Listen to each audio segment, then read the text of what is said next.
Hey, what's up, fellow Hoosiers? Welcome back to another episode of Under the Hood with IU Football, presented by your local Central Indiana Ford dealers, proud sponsor of Indiana Football. Great to be back here with you. I'm Rhett Lewis, and excited to chat now with another new face to the Curt Cignetti coaching staff, the Director of Athletic Performance for football and head football strength and conditioning coach, Derek Owings, is with us. Coach, great to be here with you and to chat a little bit about what you guys got going on. I know this is a big time of year for what you guys end up doing, obviously with, no on the field practices at this point. So belated welcome to Bloomington. How are you getting settled?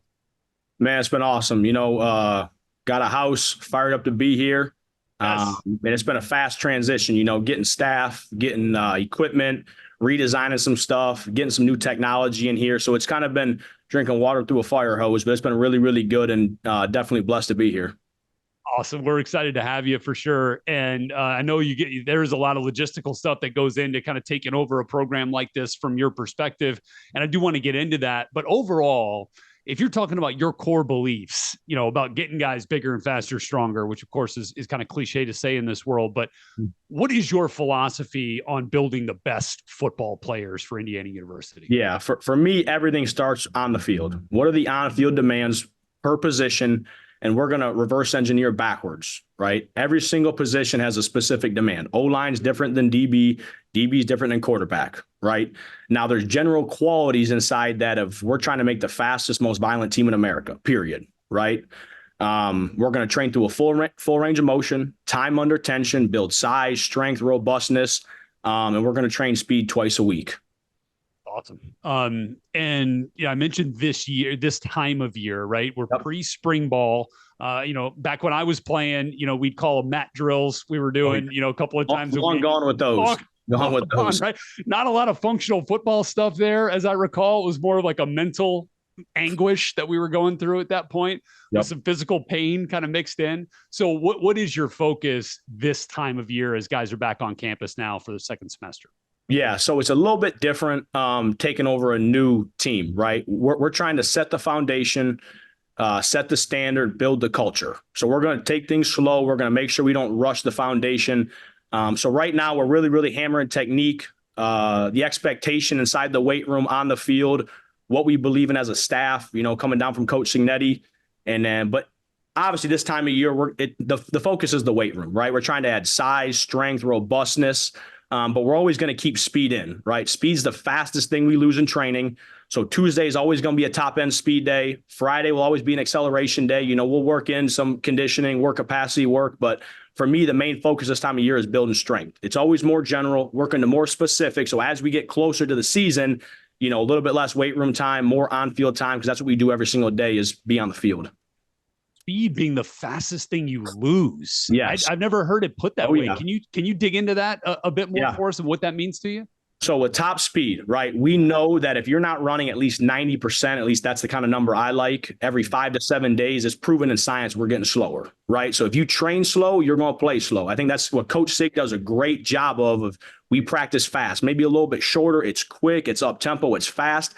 And our guys get faster in season. That's the biggest thing for me, that I've been proud of with our staff the last couple of years at JMU is not only do our guys run fast in July, we get faster throughout the season. We see all of our guys hit speed PRs, October, November. And to me, we're constantly giving, training those qualities, making sure that every single week, all of our guys are hitting 90%. So we know, okay, we're giving that skill a chance to improve.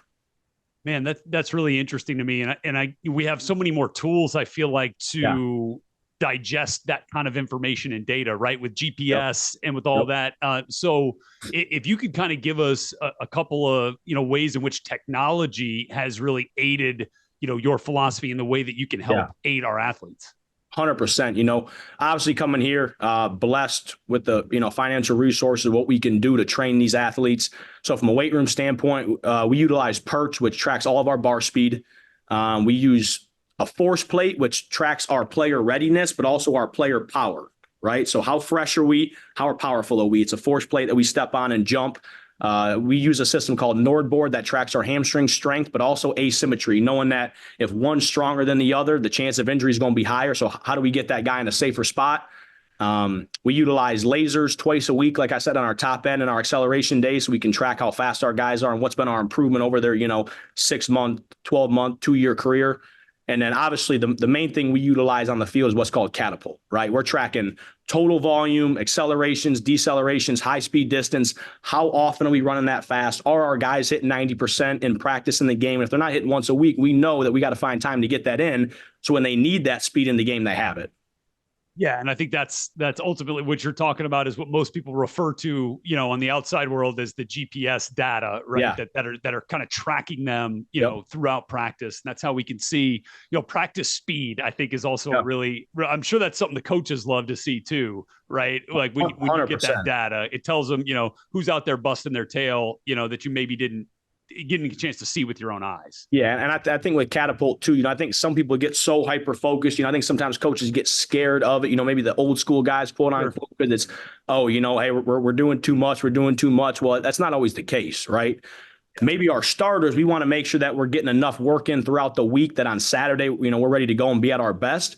But we're also utilizing, let's say if you're a backup, we got to make sure that you're getting enough work in throughout the week that if your number is called on Saturday, you're ready to handle those volume and those workloads without having an increased chance of injury, right? So it's not always who's doing too much, but are guys doing too little? And we got to crank those guys up to make sure that they're ready to go, that throughout the season, they're not getting detrained.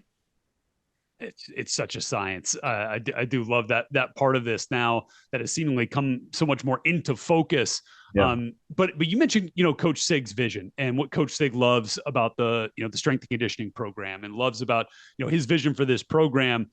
How would you describe your relationship with him and how you guys kind of built it? Because look, he's been singing your praises too now, talking about the best strength and conditioning coach in the country. And I know our guys are probably going to feel that way here pretty soon too, if they don't already. But just a little bit on what your relationship has been like and how it's developed with Coach Signetti.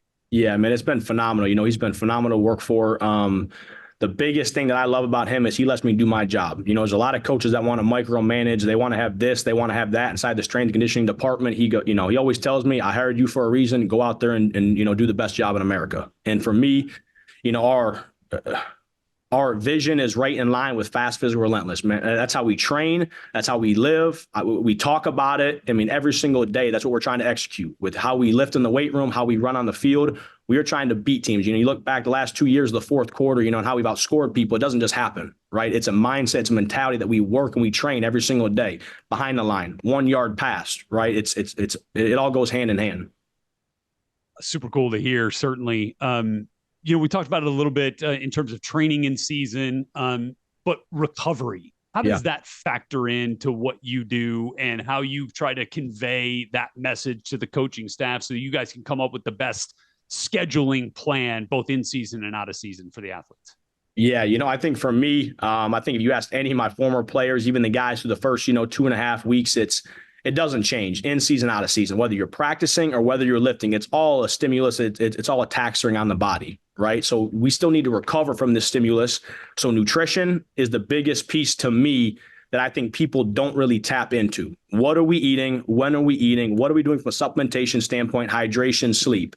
These guys will very rarely ever hear me say, hey, you got to go get extra routes on Aaron. You got to get an extra lift. You got to go get this. It's what are you doing for food? What are you doing hydration? What's your sleep plan? What's your mobility plan? And for me, it's with my staff, finding out what's best for the individual, right? Some guys, hey, coach, I'm a contrast bath guy. Some guy, hey, I'm a dry needling guy. Some guys, hey, I like stretch. I like massage. I like FRC, functional movement stuff. It's what works best for that student athlete. And it's my staff's job to get the most out of them and make sure that they're ready to go on game day. Yeah. And that also feels like another piece of how the whole strength and conditioning and overall athlete performance world has really evolved in the last, 5 to 10 years, even maybe going back even further. Cause I know, look, when I was there, when I was at IU, I know I got stronger. I know I got faster. But I can only imagine the types of tools and sciences, again, that are available now that are more readily understood now to kind of help aid in a more rapid improvement in progression. 100%. At the end of the day, training is trying to get these guys to understand that, okay, what's my schedule? What's my workflow?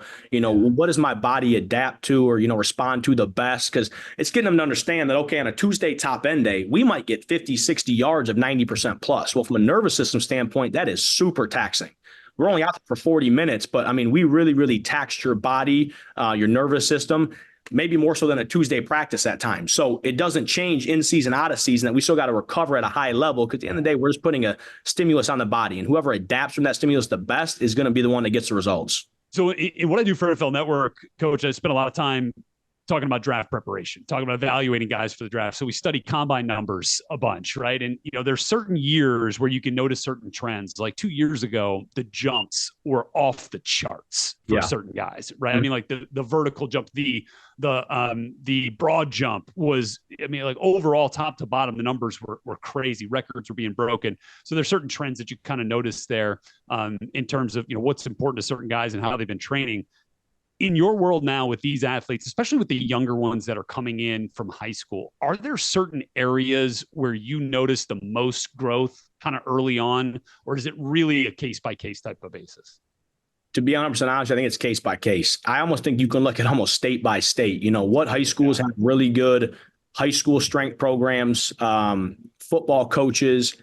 Yeah. And some of those kids come in and they're dialed in. I mean, they know how to lift, they know how to run, they know how to train, and it's not new to them, and there's certain states that don't have those positions in their high schools. And I mean, just getting them to do a front squat or a back squat is like speaking Chinese, so every single kid is kind of a case by case basis. I think the biggest thing that we see overall that you kind of can just lump together that high school kids increase on right away is whether they were getting 3-4 square meals a day previously or not, the quality of nutrition, the quality of supplementation, and getting them in a weight room 4 or 5 days a week. Most guys see a really big size and strength increase right away. And then later on in their career, we're trying to kind of fine tune certain skills that they need to maximize their development and maximize them as a football player. Yeah. And then lastly here, Coach, you talked about taxing sometimes the central nervous system in addition to, a quad muscle or a hamstring muscle, right? It's kind of goes hand in hand there too. So with that said, what's your approach to the mental side of things when you got guys with you in your training program? Yeah, I mean, for me, it's about doing the little things right all the time, doing your job at an elite level. I tell those guys, focus on you. It's 1 rep at a time. It's you versus you. And how are you going to maximize yourself daily? Whether that's we're doing a squat and it's a 3 down, 2 pause. Is it going to be on point? Are you going to challenge yourself to hold yourself accountable every single rep and be detailed out every single day? I love your conviction and love your knowledge. It's been really fun to get a chance to know you a little bit. Coach, look forward to catching up when I can get back on campus here sometime soon. Absolutely. Although I'm not sure I'm ready for the 3 down, 2 pause on the squat rack just yet, but we're going to work towards it. How about that?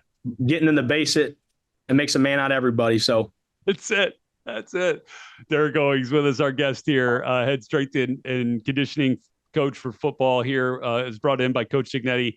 Pleasure as always. Look forward to seeing you guys again next week on another episode of Under the Hood with IU Football.